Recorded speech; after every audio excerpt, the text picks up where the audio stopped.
ве поздравувам и ви посакувам добри дојде на серијата предавања на тема дали вреди да се биде добар. И воедно ги поздравувам сите оние кои не следат преку интернет страната на СДА Кавадарци. Верувам дека секој еден од нас, барем еднаш во својот живот си го има поставено ова прашање. Дали навистина вреди да се биде добар? Или сепак во животот подобро и полесно напредуваат оние другите? Оние кои не се грижат за доброто на другите, кои се бескрупулозни, груби и себични? Одговор на ова прашање, како и на многу други, ќе ви бидат понудени вечерва во текот на престојните 8 предавања кои ќе се одвиваат секоја вечер со почеток од 18 часот. При влезот во салата од нашите љубезни редари, добивте една ваква програма на која на првата страна има распоред на вечерашната програма, а на втората страна распоред на предавањата за цела седмица. Исто така на последната страна има информации за околу предавањата и исто така има еден дел прашалник во кој можете да ги пополните вашите лични податоци, доколку сакате да добиете бесплатна книга и бесплатно DVD од сите предавања. Во продолжение предлагам едно кратко освежување со една прекрасна музичка номера. Божја љубов е бескрајна, секој ден нова знам. Бог ме навек верно води, среќен сум што не сум сам. Затоа му давам се, знам тој вечно љуби ме. Божја рака ме буди, пораде се јавино. Сека ноќ знам тој ме чува и ми дава благослов. Затоа му давам се, знам тој вечно љуби ме. Твоите раце нек ме држат, вечно да сум само твој. Не ме пуштај ти од раце, да ме лаже ѓаволот. Затоа се предавам, што ме вечно сакаш ти.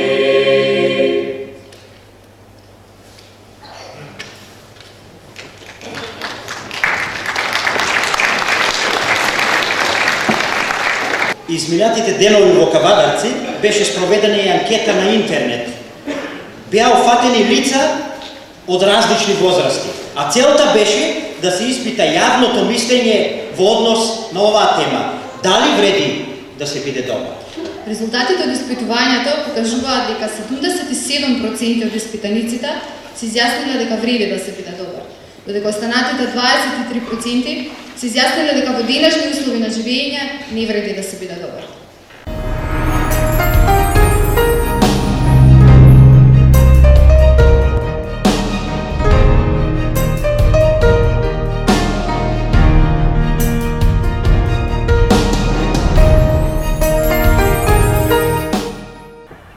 Дали вреди да бидеш добар?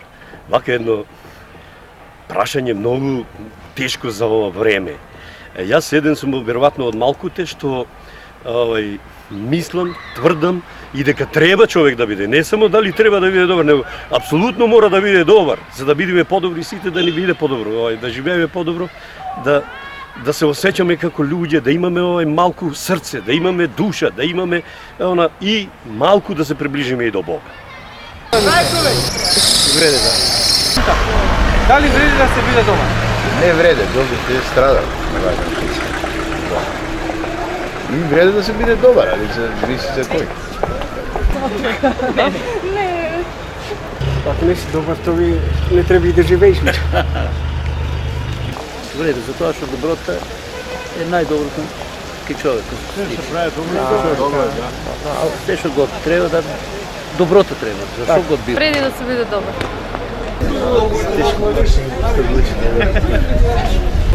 Вреде.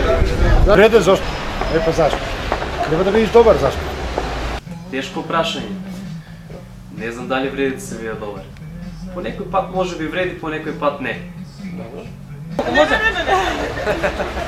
Вреди ли да се биде добар? Вреде. Дали сме балканци, дали не знам што. Буквално секогаш со рака ако даеш со нога че земиш, не можеш да добринта, значи у обратен смер кај нас ако си многу добар. Вреди ли да се биде добар? Да, нормално ти вреде.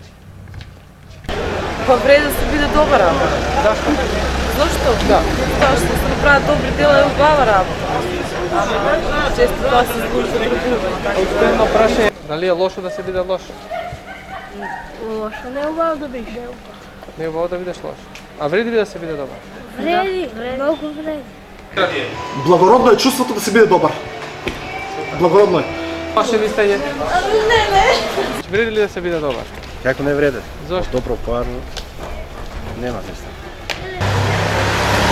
Да. Зашто? Да, секој што ќе се да. Вредното со добро се вреди. Доброто со добро. Сигурно вреди. Зашто? Затоа што он е човек кој прво верува по верата, да е цврст верник, не само во верата, и да го практикува во пракса, претежно, оние кои се верниците, сите се добри. Недобар човек, по мое лично кажување, е онај кој краде, лаже, не чесе, не поштен, не оде по верата, значи не е добар.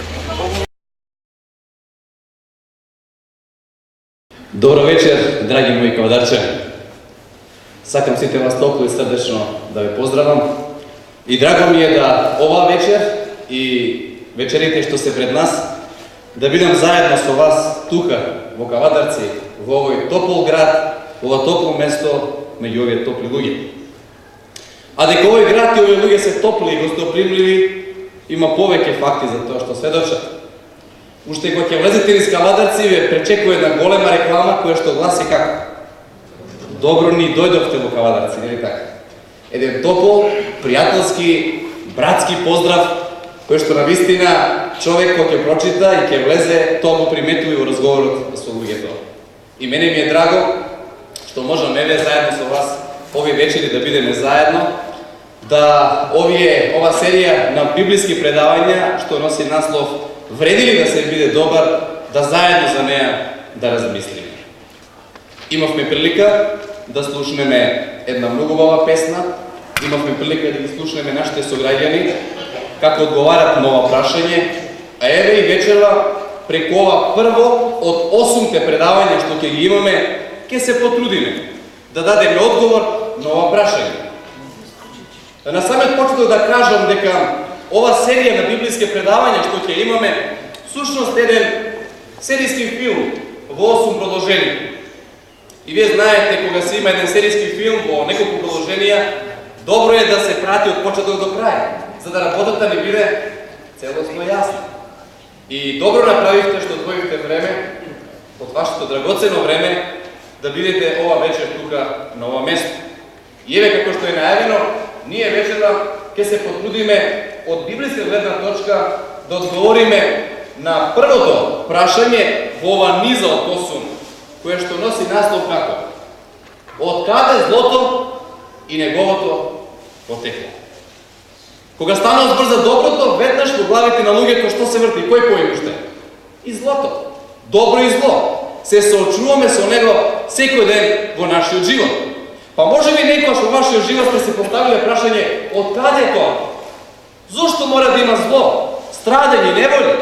Зошто тоа мене денеска да ми се случи? Ја би сакал да ова проучување го почнам со еден вистински настан, кој што се случи скоро, многу скоро, ако што не погоди сите нас. И верувам дека нема човек во Македонија кој што не знае за овој настан и кој што не жали за овој настан, што ќе го споменеме во продолжение. А зашто станува збор? Беше тоа 16 октомври 2007 година. Овој датум ќе остане посебно запаметен како трагичен датум, трагичен настан, трагичен ден во македонската јавност, а верувам и пошироко. Беше тоа 6 часот и 25 минути, кога на патот за Загреб, во местото Нова Градишка, како што знаеме во сообраќајна несреќа, почина нашата поп звезда Тоше Проески. Таги, солзи и прашања и болка едноставно избегуваше од срцето на луѓето. И оно што е многу интересно, овие таги, ова тага, овие солзи и ова болка не беше присутна само во членовите на семејството на Тоше Проески, него и на илјадници луѓе, како во нашата земја, така и пошироко. Надписи од типот Тоше, те сакаме, ти си наш ангел, за секој ќе останеш длабоко запишан во нашите срца, можеле да бидат и биле присутни ширум плоштадите низ нашата земја, како и пошироко. И вие знаете, во повеќето градови биле отворени што? Книги на жалост. Луѓето можеле да ги напишат своите мисли, изразили со зборови за тоа каков став имале спрема ова наша драга личност. И ако приметивте нешто многу интересно, тие денови, 16 октомври, 17, 18, деновите после тоа, пред 3 години, нели така, 4 веќе, помалце доаѓа, две прашања, две работи се вртеја по телевизијата, по радиото и по новините. А кои биле тие две работи? Прва работа, имавме прилика да ги видиме песните, да ги слушаме песните од концертите што Тоше Проески ги одржуваше.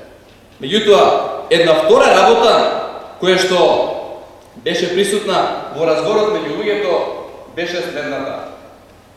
Зошто, Господе? Зошто, Господе? Дали вие тук од Кавадарци, како што и сите други, верувам, сме го поставиле тоа прашање? Зошто, Господе? Зошто тоа него да му се случи? Толку млад, колку ли само години? Колку ли пати ова прашање е поставено од страна на луѓето? Ако е Бог праведен, зошто не прави разлика помеѓу праведните и неправедните, помеѓу добрите и лошите? Зошто дозволува и невини луѓе денеска да страдаат? Вулкан, например, затрупува град со сите негови жители. И во заедничка гробница влегуваат кој? Само лошите? Не, и добри луѓе. И земјотреси, и поплави, и други непогоди. Не ги погодуваат само лошите луѓе, него и кого уште? И добрите. И затоа многу луѓе прашуваат, па вреди да се биде добро. И разбирам што некои граѓани го поставуваат тоа прашање и вели, па понекогаш е добро, а понекогаш што? Да. Замислете, пијан возач налетува со камион на една лесна кола, а внатре двајца младенци, што туку венчани, одат на својот меден месец. Судар се случува, колата е смачкана, двајцата млади животи се згаснати, а на пијанет возач ништо не се случува. Праведно? Не. Прекинате идилата на двајца млади невини луѓе. Прекинате се нишките што воделе во сигурна среќна иднина. Неправда. Боже, каде си?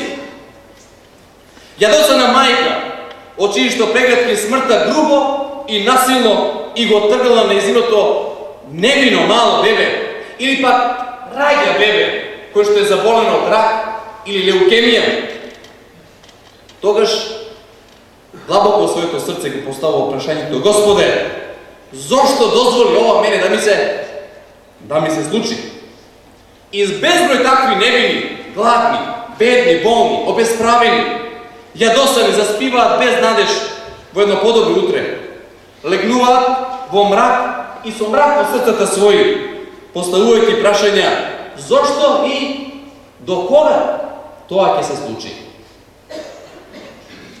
Колку ли пати ова прашање и ние самите сме си го поставиле кога сме биле во тешки услови? Кој од нас што вечерва се наоѓаме тука? Па и оне што не се вечерва тука на ова место, кој од нас во текот на својот живот, порано или подоцна, не го постави ова прашање? Има ли така? Верувам дека нема. Него прашањето е не дали сме го поставили ова прашање, него колку пати сме го поставили. И имам чувство дека нашиот живот изгледа како една голема кутија со безброј прашања од типот зошто. Ако е Бог љубов, зошто болегувам од рак? Ako je Bog svemoćan, zašto ne go spreči moj braćo i drugar da ne koristi droga, alkohol? Da, moram li da dojdem do razvoda da mojite deca ostanat bez tatku ili majka? Ovi je prašanje, što gi postavihme, što gi pokrenahme, što ti gi razraботimo ovi večeri, jednostavno ne vodat kon ona što Svetото Pismo ko narekува голема борба помеѓу доброто и злото. Да, драги мои, постои голема борба, за кој ние можда сме, а можда и не сме свесни. Борба која што се води за сечи живот, за твојот и за мојот. Борба во која што се завојувани две страни, а во центрот на таа борба си ти и јас. И многу пати, многу работи што ни се случуваат, не знаеме зашто ни се случуваат, ама ни се случуваат. Тоа го доживуваме на наша кожа. И затоа го поставуваме прашањето зошто? Зошто зло? И затоа се враќаме на ова прво проучување вечерно што ќе го имаме. Од каде злото? Од каде? Ние читаме на првите страници од оваа драга книга, утре уште повеќе ќе читаме од тоа дека Бог создал многу убав свет, добар свет, прекрасен свет, кој што свет не знаеше ни за трунка зло и страдање и невоља. Свет кој што беше исполнен со радост и среќа и задоволство, што секој од нас копне по тоа да го има. Но од каде страдање? Од каде неволи? Еве во положение ќе се потрудиме да одговориме на овие прашања. Прв библиски текст што ни дава одговор на ова прашање се наоѓа запишан во Новиот Завет. Во книгата на апостол Јован. Јован напишал едно Евангелие, напишал и 3 посланици и напишал едно Откровение. 5 книги напишал овој возлюбен ученик Исуса Христа. И во една од тие 5 книги, во првото послание, во 3-та глава, во 8-миот стих, тој ни дава одговор на ова прашање: од каде злото, од каде страдањата, од каде неволите? Зошто денеска мора да се бориме да бидеме добри? Еве сакам да го прочитам тој текст и да внимателно го обработим. Еве што вели таму. Кој врши греф од ѓаволот е, зашто ѓаволот погреши од почетокот. Дали овој текст малце ни разјаснува оваа проблематика што ја начнавме на почетокот? Од каде зло, од каде страдања, од каде греф? Да, овој текст тоа ни го одговара. Овој текст ни кажува дека Бог не е виновен за гревот што се случува на планетата Земја. Обично луѓето кога имат неволи и маки, го креват својот полив каде? Кај Господа, како што и читавме на самиот почеток, и што кажува? Зошто, Господе? Господи, зошто дозволи тоа да ми се случи? Меѓутоа, овој текст јасно кажа дека Бог не е оној кој што го направил гревот. И не само тоа. Можда мислиме дека Адам и Ева, нашите прародители, нашиот татко и нашата мајка, дека се тие први причинители на злото. Не! И тие не се први. Текстот кажува дека прв оној кој што направил грев, кој е? Ѓаволот. Да, тој е оној кој што направил грев. Светото Писмо јасно и недвосмислено кажува дека е тој причинителот на гревот. Две работи можеме да се случат. Прво, големата борба што ја најавивме помеѓу доброто и злото ја започнал не човек, не Бог, ѓаволот. Тоа е прва работа. И втора работа. Библијата вели првиот создаден човек на земјата е Адам и неговата жена Ева. А ако тие не се грешници први, а не се вели Библијата, а тие се први создадени на земјата, тоа значи дека гревот не започнал доле на земјата, првиот грев, него надвор од нашата земја. Утре, здравиот Господа, ќе видиме како нашата планета е вовлечена во ова голема борба. Меѓутоа, нашите први родители не се први кои што го направиле гревот. Има некој друг. Тогаш ќе си поставиме прашање: па добро, каде тогаш грев? Од каде тогаш ѓавол? Како тој постанал ѓавол? Дали не од каде тој настанал? Кој него го создал? Како тој постанал ѓавол? Тоа се многу реални и вистинити прашања што треба да си поставиме. И едно положение, сакам нешто значи во тој правец да кажеме. Има една парабола или приказна на страниците на Светото Писмо, што верувам дека нас на овие подречја ќе ни биде јасна, земена од земјоделскиот живот. каде што апостол Матеј тоа го напишал во своето Евангелие во 13 глава, 4-5 стиха напишал од 24 до 28. Тука Исус седел заедно со своите ученици и одговарал на ова прашање: од каде зло, од каде страдање. Сакам да ги прочитам тие текстови за да не бидат јасни, а потоа ќе одиме понатаму да добиеме одговор и на другите наши прашања што се итекако важни. Значи читам во Евангелието според Матеј во 13 глава од 24 стих па понатаму. Еве што ни се кажува таму. Друга приказна им кажа Исус, кажувајќи: Царството небесно е како човек кој што посеал, приметете, добро семе во своето поле. Приметете, ова мисла многу е важно. Царството небесно прилега на добар човек кој што посеал добро семе во својата нива. Ама кога луѓето задремеа, дојде неговиот непријател и тој посеал како? По пченицата, па си отиде. Што направил непријателот? Се радувал што домакинот посеал добро семе, си рекол: супер, си посеа добро семе, радувај се, ќе имаш богата жетва. Така ли кажа непријателот? Не, непријателот не е среќен и тој сака да направи што? Беја. Зло сака да направи. Посеал зло. Домакинот добро семе посеал, а тој посеал зло. И што се случило? И кога никна, кога дојде времето да се донесе род, вели, што се покажа тогаш? Што се покажа? Само добро семе? Не, и лошо се покажа. И еве што текстот понатаму ни вели: тогаш дојдоа слугите на домакинот и му рекоа: Господаре, па не ли ти добро семе си посеал во нивата своја? Со други зборови, не ли Господи ти добар свет си создал? Да, создал. И сега прашањето многу јасно. Од каде, како? Од каде зло? Од каде страдање? Од каде неволи? Од каде прашање од типот зошто? Од каде? Еве проблематиката што ние вечера ја поставивме и што сакаме библиски да одговориме. Кој е одговорот? Еве што кажува. А тој рече: непријателот тоа го направи. Дали Бог е крив за злото, за страдањата, за неволите? Не. Кој? Непријателот. Но од кај потекнува ѓаволот? Како тој постал ѓавол? Сакам да одговориме и на ова прашање во продолжение, читајќи го овој текст што е запишан во книгата на еден пророк во Стариот Завет, се вика пророк Езекил, 28 глава од 12 текст па понатаму. Ова што ќе го читаме сега. Станува збор за личноста што денеска е позната под име ѓавол, меѓутоа кој што по почетокот не била ѓавол, била нешто многу добро. Бил еден убав и прекрасен херувим, ангел, кој што излезе совршено од Божите раце. Ајде видиме каква слика Библијата ни дава за него во почетокот, како изгледал, и да видиме што се случило со него, што тој од една ситуација, од една состојба преминал во друга. Еве ги читам тие текстови запишани во Езекил 28 глава 12 до 15. Ти беше печат на совршенството. Внимателно слушајте, во многу интересно. Полн си со мудрост и чудесно убав. Во Еден, во Божјата градина, ти живееше. Твоето облекло беше украсено со секакви скапоцени камења. И сега ги набројува: сард, топас, дијамант, хрисолит, оникс, јаспис, сафир, смарагд, злато. Еве една слика, ако сакате да видите како изгледат, еве така изгледат. Ова беше неговата гардероба. Беа направени тапани камали на денот на твоето раѓање. Те поставив како раскрилен херувим, заштитник.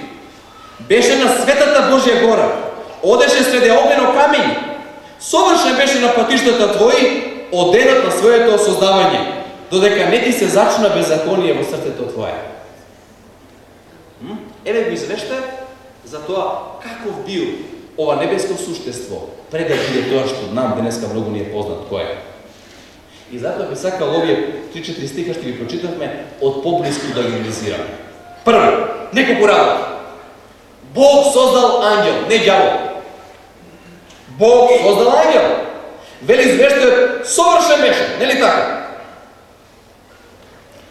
Од рацете на совршениот Бог излегуваат само совршени создания. Не може совршен Бог, добар Бог, да создава недобри, несовршени суштества. Тоа несватливо е. Само совршено нешто може да создава совршено. И Бог бил совршен, и е, и тој создава совршени работи. Нема од тој почетокот никаква дамка, флека од гревот во себе. Ништо лошо нема. Понатаму, вели текстот на денот на твоето раѓање. Ова е многу важна мисла. Луцифер, така се викало почетокот, има почеток. Само Бог нема почеток ни крај, а тој има почеток. Јас имам обичај да кажам, тој има извод од матична книга на родените. Нели секој од нас има извод од матична книга на родените? Таму ни е заведено све, и датумот на раѓањето и местото, нели дури и часот кога сме се родиле. Луцифер има извод од матична книга на родените. Тој е создание, секој создание има почеток. Само Бог нема почеток, тој постои од секогаш. Понатаму, извештајот кажува, тој ги имал сите устои да биде среќен. Слушајте што вели текстот. Прво, ти си бил печат на совршенство. Тоа значи, духовно бил наистина на ниво. Духовно бил на ниво. Не само совршен, него печат на совршенство. Понатаму вели, ти си бил полн со мудрост. Извештаите кажуваат, бил безпрекорно интелигентен. Полн си со мудрост. Тој е библиски израз да се истакне интелигенција. Понатаму вели, чудесно убав. Значи, гледано од естетска страна, прекрасен. Мис, ќе кажеме. Понатаму, во каква средина живееше? Што вели текстот? Во Еден. Во Божјата средина живееше. Немаше, значи, загадена средина каде што тој живееше. Имаше чиста вода за пиење, имаше добра храна, имаше добар воздух, све имаше добро. Понатаму, што рековме, каква гардероба имаше? Вели, сарат, топаз, диамант, хрисолит, оникс, јаспис, сафир, смарак, злато. За многу од овие ние не знаеме како изгледа, тоа е слика вака. Не сме ли ги виделе, не сме ли ги сонувале. А тој имал такво на сега. Што му ли да стасувало? Што вели понатаму? Беше создаден за музика. И беа направени тапани, кавали, на денот од твоето раѓање. Што му фалеше? Имаш ли некој недостаток? Дали бил социјален случај? Не бил. Све има. Све што му срце сакало, све има. Да, и интелигенција, и духовност, и естетика, и убавина, и положба. Пазете, имал и добра функција имал. Веднаш до Бога бе. Ако можам така да се изразам една слика, да земам, како денеска обезбедување, нели? Видим луѓе обезбедување, телохранители. Одма близко до оние главни личности. И тој бил близко, одма тука. Што му недостасуваше? Ништо. Ама текстот вели, додека не се зачна каде? Беззаконие каде? Твоето срце. Не вели дека некој ти дал. Не. Него се зачна беззаконие во твоето срце. Чекайте, во што се состоело неговото беззаконие?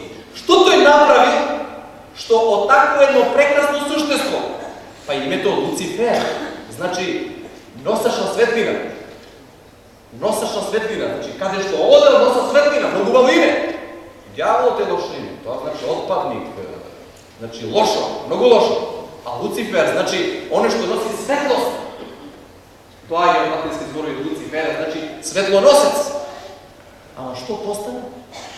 Совршен беше на патиштата свој до денот кога се најде беззаконие во тебе. Еве го текстот понатаму во Библијата, во Езекијел 28 глава 3 и 7, како Исаија 14 глава 12 и 14, што ни дава точна информација за тоа што се случило во неговото срце, што тој е постанал таков како што денес го имаме. Еве што е текстот. Срцето ти се возгордеа заради твојата убавина. Ја занемари својата мудрост заради своето богатство. Твоето срце се возгорди и ти рече, јас сум Бог. Замислете. Јас сум Бог, вели. Седам на Божиот престол. И своето срце го изедначи со срцето Божие. Не бил задоволен со тоа што го има. Понатаму Исаја ќе каже, како падна од небото звезда од деницо, сине зори, како ли се сина на земјата ти, вели угнетувачу народите, а зборуваше во своето срце, ке се искачам на небесата, над Божите звезди, ке го издигнам престолот свој. На основа на овие два текста, дозволете ми да кажам дека постојат тамалце три причини што довеле до пат на овој славен херувим од Луцифер во ѓавол. А кои се тие три работи? Прва работа – незадоволство. Незадоволство било во неговото срце. Не го задоволен со она што го имал. А народот вели, ако не си задоволен со она што го имаш, и она што сакаш да го имаш, пак нема да бидеш задоволен. Кажете ми, човеч, колку е наситен овака? Колку и да има човек, сака ли уште? Не ли тоа реалност, човечка, каде што ние живееме денеска, не ли? А тој не бил задоволен со тоа што имал, а набројавме пред малку што имал. Незадоволство, се почнува тука. Приметете ги нашите деца, мали додека се рака. Ако гајат полека незадоволство, па потоа нешто не им е по кеф, така, значи, па ова, па она, и од тоа незадоволство што ќе биде? Ќе прерасне во нешто поголемо. Се почнува од незадоволство. Понатаму текстот вели гордоста. Тој бил создадено суштество. Имал должност да му служи на Господа, да го признае Бога. А тој си во себе, па заради јас да му служам на Господа. Па не треба, јас сум совршена личност. Ние ангелите нема потреба да почитуваме на што Бог ни дал. Ние сме доволно совршени. Нам не требаат никакви закони и правила што Бог ни дава. Многу е опасно кога човек ќе дојде во ситуација вака да расте горе, да биде горе. Кога ќе почне од висина да ги гледа другите луѓе. Многу е лошо. А обично меѓу народот се вели, дајте му вели позиции и власт, ќе видите како е. Не знам дали имате такви искуства, некој што беше пријател, вака многу добро сте се поминале, таман добил некоја власт, некоја положба, го нема, не ми се јавува, не сака да ме гледа, не знам, нема време. Што се случило, се викаме?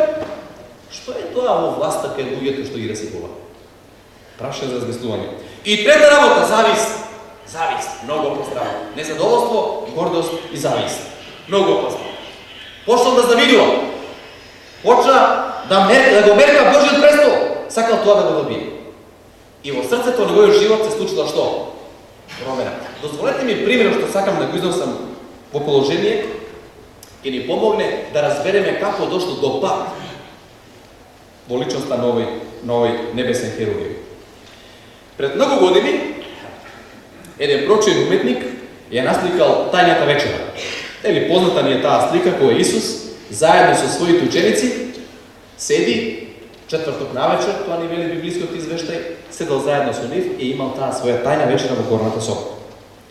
И овој уметник требал да го наслика Исуса и неговите 12 ученици. Насликал 11 ученици. Останали уште две фигури да ги наслика.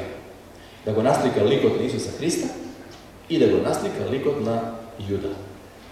Познат ни е Јуда кој бил, не? Оној кој што го издал Исуса Христа. И најнапред тој уметник сакал да го наслика ликот на Исуса Христа. И вели талкал по улиците на Сицилија во Италија, барајќи некој човек, кој што до некаде ќе му заличи оние карактерни црти како што бил и Исус. И извештајот вели, после долго барање, сретнал на таква личност, се запознал со него и го замолил: сакате ли да дојдете во моето ателје? Имам желба да го насликам вашиот портрет. А за тоа вели јас и ќе ви платам. Пријателот рече: нема проблем, може. Дошло во неговото ателје и уметник го спрема него го насликал ликот на Исуса Христа. Навистина беше прекрасно. Уплатил се што требаше и си замина. Во следниот период требаше да најде уште една личност која што сега ќе му позира да може да го наслика ликот на Јуда. И барал, не може да најде. И вели после 16 години трагање влегол во едно место и приметил еден човек кој што највеќе му личил на Јуда. А сакал во неговото лице да ги примети оние особини кои што биле карактеристични за Јуда. Во неговото лице сакал да најде, значи, особини на омраза, на горчина, на јад, на издајство, како што Јуда тоа го направи. И нашол таков човек. Го замолил да му позира. И тој се сложил. И дошол во неговото ателје. И во еден момент, овој човек што дошол да позира, му послал прашање уметникот. Вика, пријателе, се сеќавате ли вие на мене? Не, пријателе, вика, ја вас прв пат во животот ве гледам, не се сеќавам дека некој шпорно су ме сретнал.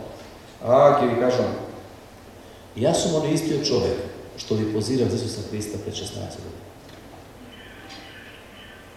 Поминале 16 години, драги мои пријатели. Се случиле многу работи во мој живот, во животот на тој човек. Што од ликот на Исуса Христа, што се случило со него? Каков живот живеа? Живот полн со лутина, омраза, гнев и грев во себе, да неговиот лик се промени. Во почетокот тој личал на Исуса Христа, но со текот на времето неговиот лик личал на кого? Самиот Јуда. Ете една слика, мала слика, минијатура. Како и Луцифер, кој што бил добар ангел, со сите особини што го красиле, што Бог му ги подарил, престанал да биде Луцифер, него едноставно постанал ѓавол. И сега што е лошо?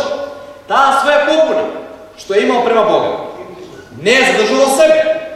И еве сега како ние постанавме заложници на сето она што го направи тој уште горе во небото.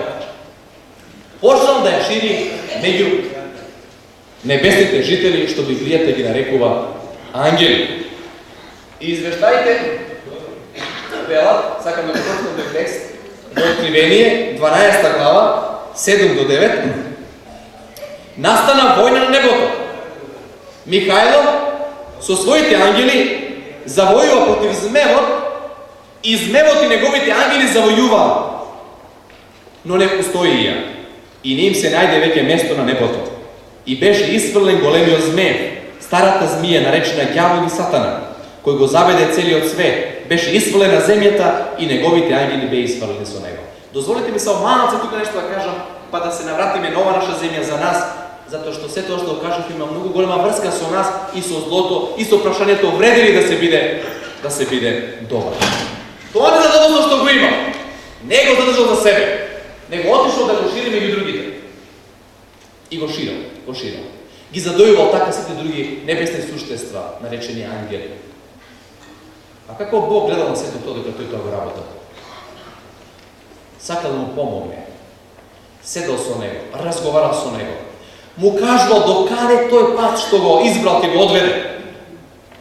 Извештаите кажуваат само Бог и неговото трпение кој што тој го има, неговото трпение е големо. Значи го вложил со намера да го врати од тој лош пат. Тоа е исто како еден син или ќерка ќе отиде по еден лош пат, а таткото и мајката ќе сака да направат се од себе, да го вратат назад. Но што може таткото и мајката ако синот одлучил да живее така? Таткото и мајката можат само да плачат, да жалат и едноставно да го молат да се врати синот назад. Бог од своја страна направил се, но не беше благословен. И собрал свои истомисленици и горе во небото се создадоа две табора. Од една страна Михајлови текстот, тоа е име за Исуса Христа, со своите ангели, и од друга страна е ѓаволот, што бил Луцифер претходно, со своите ангели, сега наречени демони, отпаднали не се веќе ангели. И меѓу нив настапила војна. Првата војна што се случила е војната помеѓу таткот и синовите, помеѓу Бог и ѓаволот. И вели текстот од таа борба победил Бог. И веќе место на ѓаволот и неговите демони веќе нема гори. Тие се исфрлени и не се веќе доле на земјата. Но сега едно многу важно прашање што се однесува до нас. Каков свет ѓаволот им нудел на ангелите, па и на нас денеска? Што свет тој нуди? Ова е многу важна работа, да видиме со каква стратегија тој се служи за да не привлече и за да не го заборавиме Господа и се она што Господ нам планира да го даде. Видите, кога некој сака да направи проблем или кога сака да земе присталици на своја страна, тој нешто мора да им понуди. И затоа тој следното им го понуди. Ако се почитува мојот авторитет, ако ме слушате мене, ако ги следите моите упатства, она што јас ќе ви кажам, тогаш ќе имате живот каков? Потполна слобода, среќа ќе имате, радост ќе имате. Нешто што досега вие не сте имале. А да знаете само кога би ме слушале мене. Со такви своји изјави, тој одел и ширил побуна меѓу ангелите и према сите тие небесни суштества. Живот во изобилство, живот во среќа, радост, која што би немала крај. Но сега да ве прашам нешто. Дали таков живот денес има на земјата? Дали она што го ветил ѓаволот меѓу ангелите, а и што го вети на многумина денеска меѓу луѓето, тој сака сите да ги заведе така. Дали тоа денеска е така или не? Ајде, дозволете ми сега малце се навратиме на земјата кај што живееме. И кажете ми во каков свет ние денеска живееме. Дали ве слики што ги видиме се реалност во нашата земја? Го има ли ова денеска? Што е ова? Колку денеска имаше погреб во Кавадарци? Не знам точно, ама имаше сигурно. Или во други градови, во Македонија. Колку е вреден човековиот живот денеска?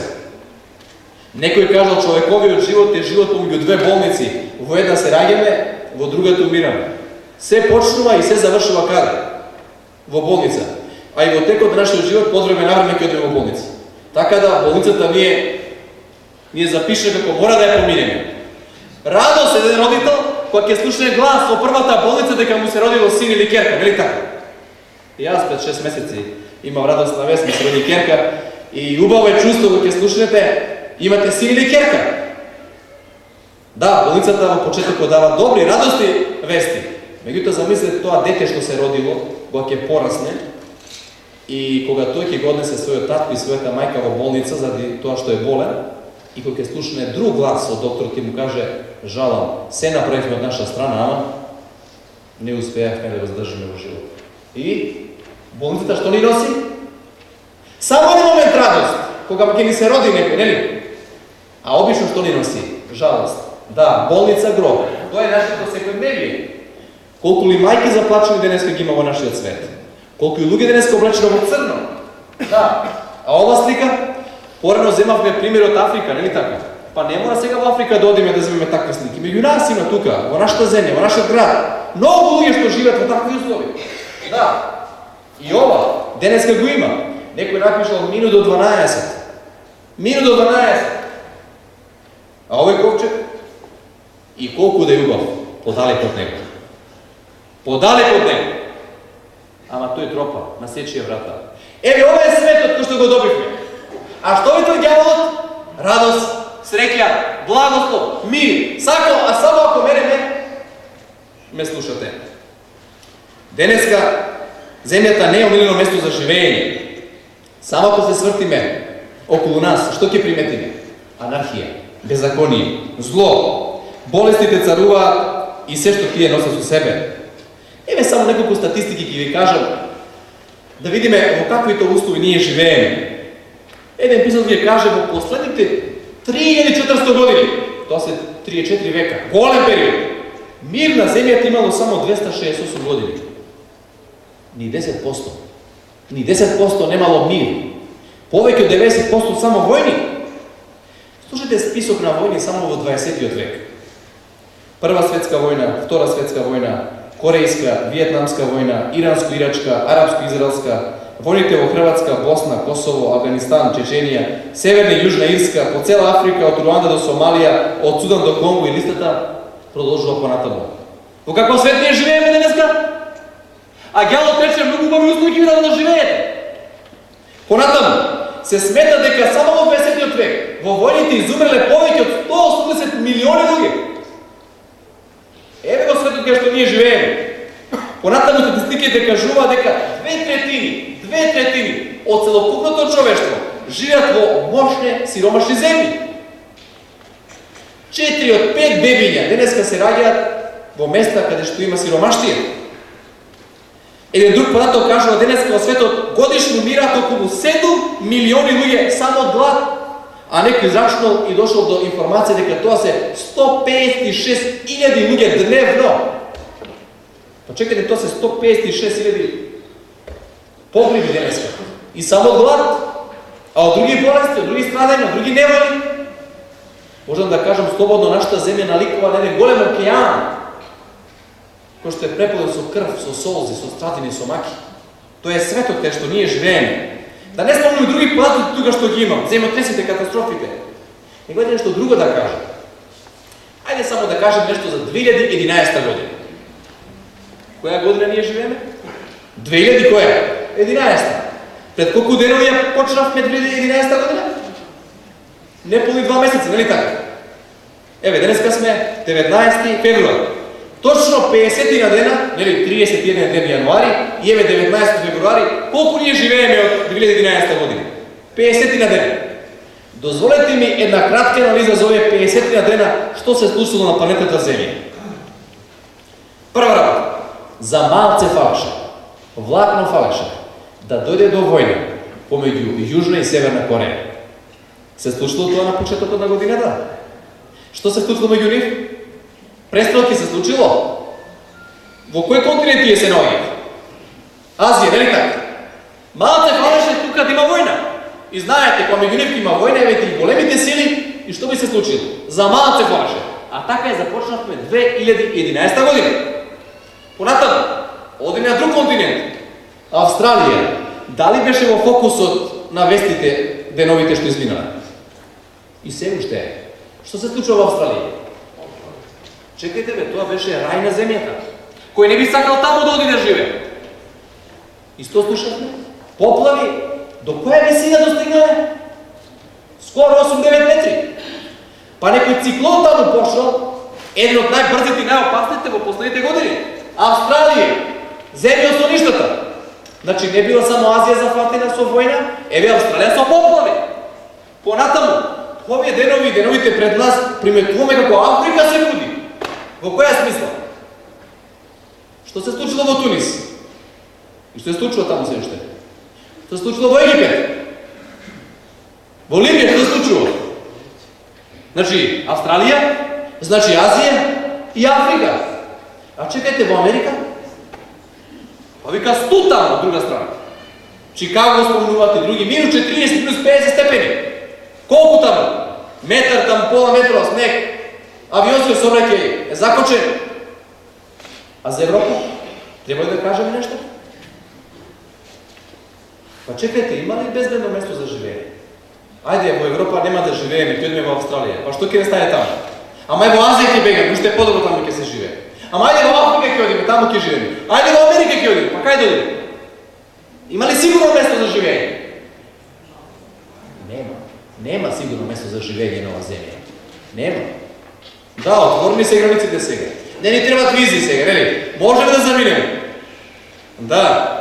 Се сетим на една случка интересна, вака ќе се насмееме, можеби отише едно семејство вака требале да за Германија. И жената радостна стега, вели ќе одиме за Германија, вели многу прекрасно вика. Леле таму вика, толку била радостна што рече нема ова. Вика веројатно, не, чекајте баш да те прашам, има ли гробишта таму? Се умирали таму, вели? Слушам дека таму нема гробишта, не се умира таму, вика.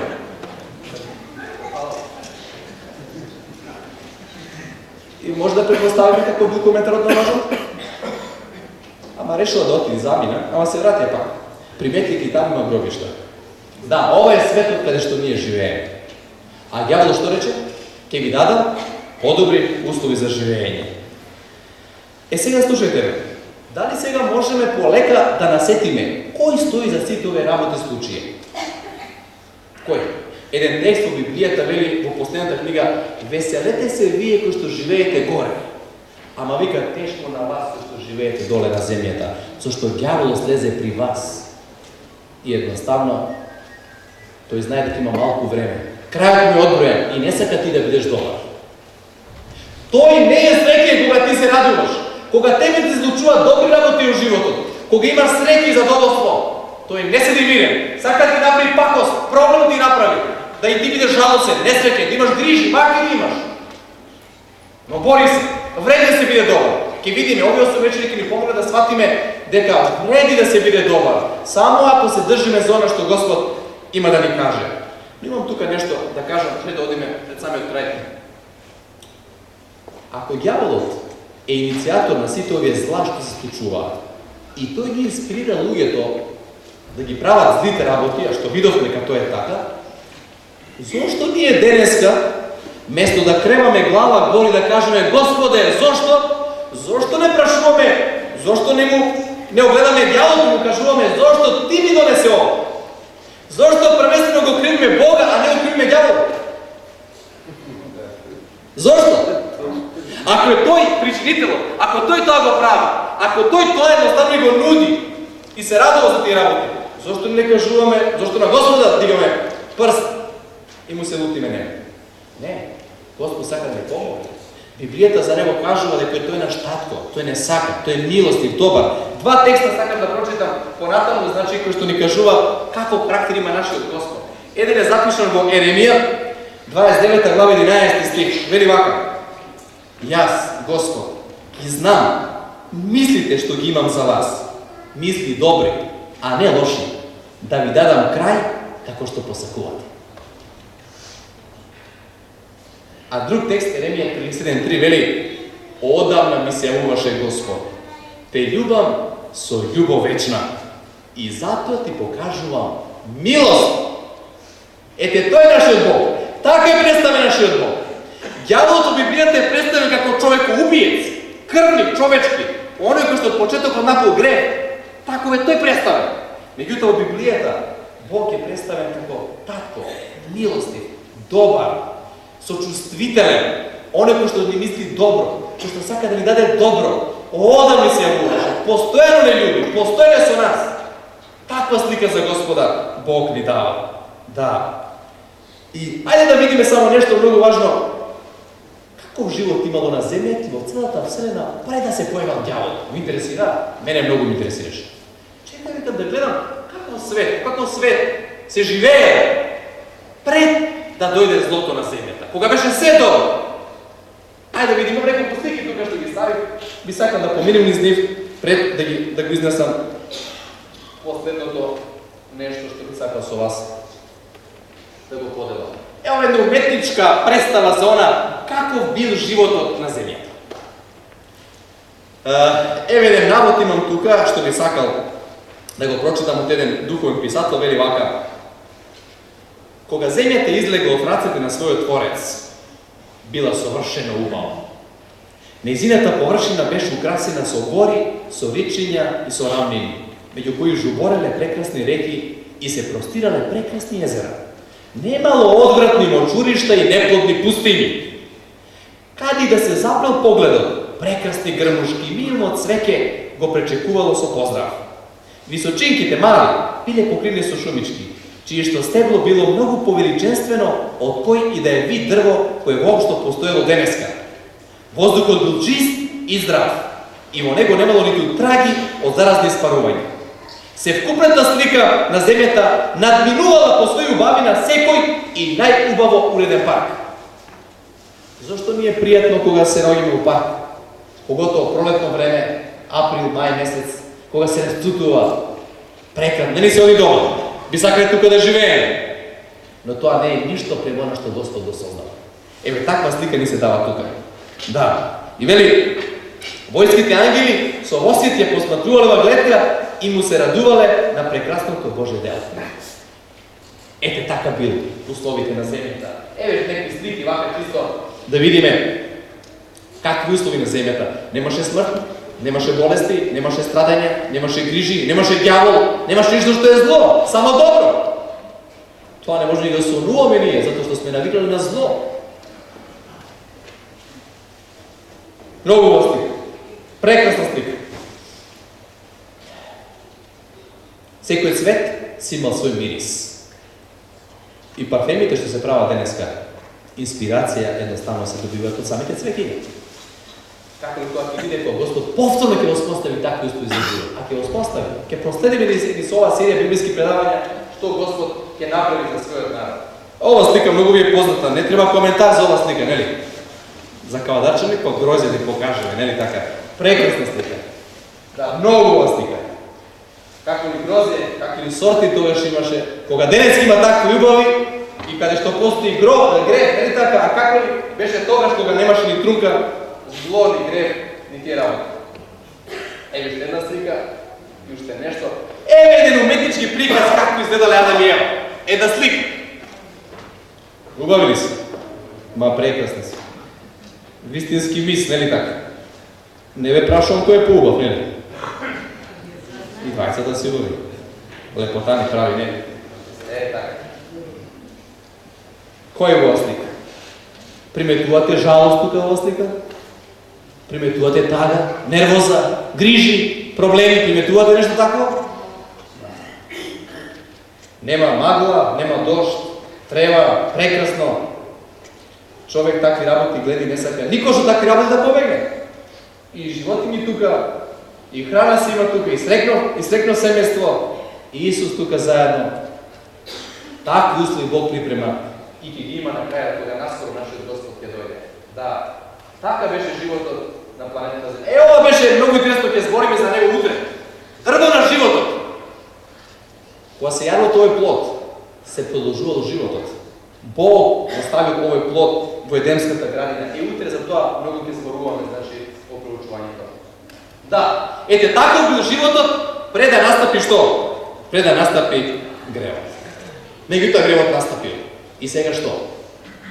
Има ли Бог решение за тоа? Има ли излез? До кога ќе поставиме прашањето зошто Господе? Има ли излез за таа работа? И еве на крајот сакам да завршам со една многу радосна вест.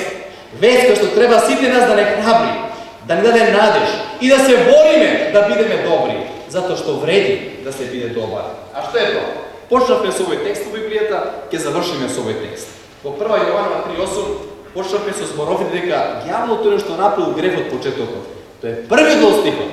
А вториот дел стихот вели: затоа се појави Божиот син да ги разумне делата на ѓаволот. Исус зошто дошол на планетата Земја? Зошто живеел тука 33,5 години? Грев не направил. Него ѓаволот не можел да го натира на грев. Дури свој живот дал. Во четврток, здравиот Господа, ќе збориме за тоа што значи да се биде христијанин. Ќе го анализираме животот на Исуса Христа, од неговото раѓање, преку детството, преку животот понатаму, па до крајот и самата негова смрт, каде што там, на Голгота, на тоа место, извојувал победа за тебе и за мене. Овој текст што вели ги раскопа или ги разурна делата на ѓаволот, значи тој со својата смрт, со својата доброволна жртва, сака да ни помогне, да ни извади од гревот, затоа што гревот бара смрт. Гревот бара смрт, тоа е платата што ја бара гревот. Само Христовата смрт може едноставно да не исчупа едноставно од гревот и да ни даде живот вече. Но многу важна и најважна работа на крајот што сакам да ја кажам. Исус умра за сите, за тебе, за мене. Тој сака сите да не спаси, сите да не тргне од ѓаволот и да ни го даде тој живот што бил на земјата пред да дојде гревот. Меѓутоа, Исус не сака тоа да го направи на сила. И тоа не е негов метод за работа. Исус ни дал слободна волја. Тоа е легитимно наше право, каде што ние секој од нас одлучува дали ќе биде на Божја страна или нема да биде на Божја страна. Затоа, ова вечер, Бог ни упатува повик. На што ќе се одлучиш? На чија страна ќе бидеш? Дали ќе се приклучиш на побуната што ѓаволот од почетокот ја направи и навлече зло и проклетство на оваа земја, или ќе дојдеш кај Господа, ќе го побараш, да биде твој Господ, да ти помогне тебе, да се исчупаш од гревот и да ти даде живот вечер. Господ денеска, ова вечер, и нам тоа прашање го поставува. Затоа прашањето стои до нас и ние треба да дадеме одговор. Што ќе направиш? Кој избор ќе го направиш? Ќе го заборавиш ли Бога или ќе го прифатиш Бога? Ќе мислиш ли за Него или ќе гледаш само својот живот? Дозволете ми да завршам со еден вистински пример што се случило, појаснувајќи ја овој апел што го кажав сега на самиот крај. Пред многу години се одржа еден многу важен состанок во Америка, во градот Чикаго, и тоа во еден од најпознатите хотели во Чикаго. Еден многу важен состанок.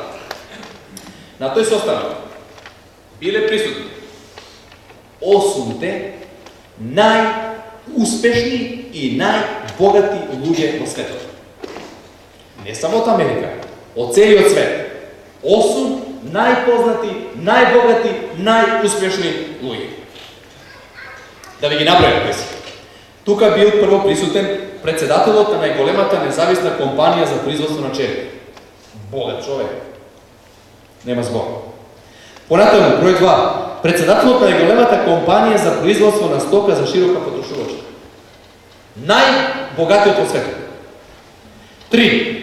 Најголемиот трговец со пченица во светот. Бил присутен во тој хотел во Чикаго на тој важен состанок. 4. Председателот на Њујоршката берза беше еден од присутните таму. 5. Еден од членовите на кабинетот на председателот на Соединетите американски држави. Важни луѓе се овие. Најбогати, најуспешни. 6. Најголемиот купувач на акции на Wall Street. Ние знаеме, нели така? Wall Street што е? И еден од најголемите купувачи на акции. 7. Најголемиот човек во една од најголемите светски компании во светот. И 8. Председателот на Меѓународната банка. ММФ, нели така? 8.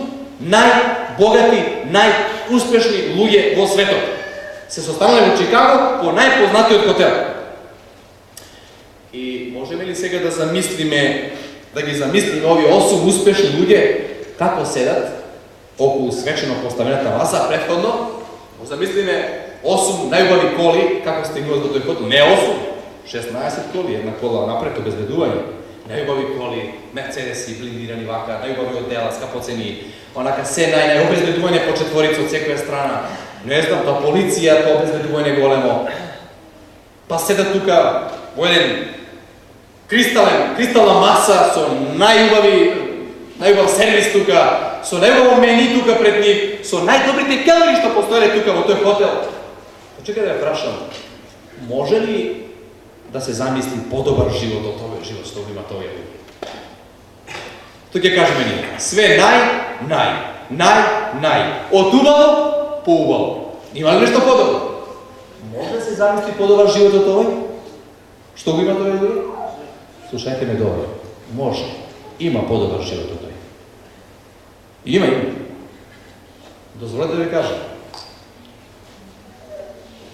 30 години после овој настан, еден новинар кој бил тогаш таму млад, 20 некоја година, после 30 години се интересирал каде се тие луѓе, како завршиле, што се случило со нивниот живот. И знаете до кои информации стигнал? Слушајте. Председателот на најголемата компанија за производство на челик, нели го спомнавме, се викал Чарлс Шваб. Последните 5 години од својот живот живеел од позајмени пари. Човек кој што бил толку богат, последните 5 години од својот живот ги живеел со позајмени пари. Има име и презиме секој кој. Понатаму, председателот на најголемата компанија за производство на стока за широка потрошувачка се викал Семио Инсал, побегнал во странска земја за да не го стигне раката на законот. Умрел во прогонство без ниту една пара во джебот. Зошто? Па сигурно поштена работа. Понатаму, председателот на Њујоршката берза се викал Ричард Витни. Минал некоје време в затвор и така и тој завршил. Зошто? Па поштен и тој живо. Членот на кабинетот на председателот на САД се викал Алберт Фол. Бил пуштен од затвор да умре во својот дом. Кога почнал да читам, се интересира дали некој од овие не бил во затвор. Ја читам затвор. Чекајте, има ли некој што не бил во затвор? И да не бил прогонен? Понатаму, најголемиот купувач на акции на Wall Street се викал Джеси Ливермор. Извршил самоубиство. Зошто? Многу убав живот живее. Ајван Кругер се викал следниот. Главниот човек на една од најголемите светски компании. Сам си го одзел тој животот. А и председателот на Меѓународната банка и тој се самоуби. Имам прашање за нас на крајот. Што се случило на овие луѓе? Што се случило со овие луѓе? Зошто? Слушајте ме внимателно. Затоа што планирале само за овој живот. Планирале само за овој живот. Не размислувале за оно што ќе даде. А Господ на сите нас денеска ни поставува избор. Еве со два текста сакам да завршам. Првиот вели вака: пред вас ставам живот и смрт, благослов и проклетство. Еве ја сликата. Избери го животот, да биде жив ти и твоето потомство. А апостол Јован ќе каже на крајот: кој го има Синот Божи, има живот вечен. Кој го нема Синот Божи, нема живот вечен. Што ќе одлучиш ти? Јас одлучив да бидем на Божја страна.